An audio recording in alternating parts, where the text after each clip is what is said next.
आषाढी निमित्त पंढरपूरच्या वारीसाठी अनेक ठिकाणाहून वारकरी पंढरपूरला जात असतात. यवतमाळ जिल्ह्यातून देखील वारकरी मंडळी पंढरपूरच्या दिशेनं रवाना झालेली आहेत. या वारीत दिव्यांग, दृष्टीहीन वारकरी देखील सहभागी झाले आहेत. पूर्णतः दिव्यांगांची ही वारी आहे. यवतमाळ येथील सेवा समर्पण प्रतिष्ठान आणि दिव्यांग संघ यांनी हा अभिनव प्रयोग केला आहे. आर्णी, दिग्रज, पुसद, कळमनुरी, परभणी, परळी, अंबेजोगाई, कुर्डुवाडी, पंढरपूर असा 22 दिवस 521 किमीचा पायदळ प्रवास करून दिव्यांग वारी पंढरपूर येथे पोहोचणार आहे.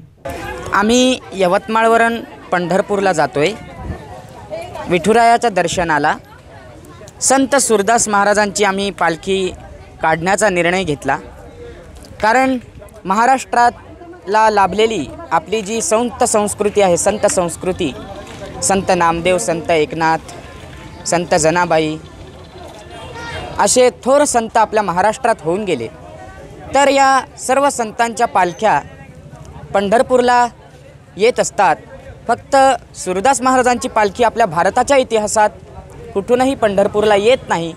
तर आम्ही दिव्यांगांनी, आमच्या दिव्यांग संघाने आणि सेवा समर्पण प्रतिष्ठानचे सर्व पदाधिकारी यांनी आम्ही मिळून एक निर्णय घेतला की जर संत सूरदास महाराजांची पालखी जर आपण काढली आणि त्याचा जर आपण प्रयोग करून बघितला तर कसं राहील. आणि सर्वांचं ते एकमत झालं आणि आम्ही आता पंढरपूरच्या दिशेने प्रस्थान करत आहोत. यश गायकवाड. महाराष्ट्राचे सर्वमान्य दैनिक समर्थ गावकरी, अहमदनगर, पुणे, नाशिक, जळगाव, धुळे, नंदुरबार, सोलापूर, कोल्हापूर, सांगली, सातारा, मुंबई, ठाणे, पालघर, रत्नागिरी, रायगड, सिंधुदुर्ग, नांदेड, उस्मानाबाद, बीड, औरंगाबाद, नागपूर, गडचिरोली, भंडारा, गोंदिया, अकोला, यवतमाळ, बुलढाणा येथून एकाच वेळी प्रसिद्ध होणारे एकमेव दैनिक, सर्वसामान्य जनतेचे खुले व्यासपीठ.